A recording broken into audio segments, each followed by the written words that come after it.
مجاهد وایي هلمند کې امریکایانو بمبار نه دی کړی، حکومت زړو ماینونو ته چاودنه ورکړې، خو حقیقت څه دی؟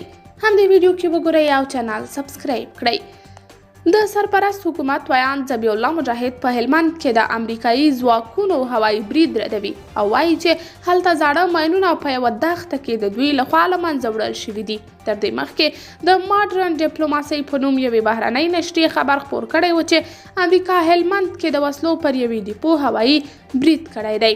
ماډرن ډیپلوماسۍ د استخباراتي راپورونو له مخې لیکلي چې دغه برید د تېرې اونۍ د چهارشنبې په ورځ د هلمند په شوراب کې شوی او د افغانستان د سرپرست حکومت د وسلو یوه ډیپو یې له منځه وړې ده.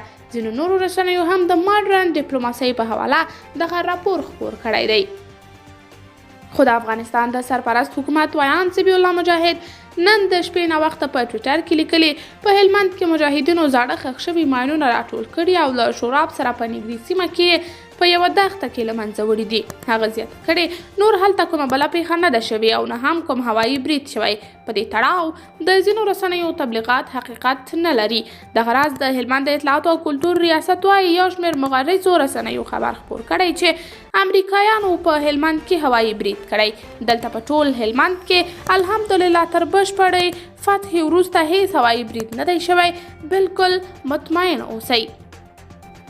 دا په داسې حال کې ده چې پرون په ژواک د امریکا د ملیټري ټایمز رسنۍ په حواله خبر خپور کړ چې امریکا له وتلو وروسته په افغانستان کې هوایي برید نه دی کړی.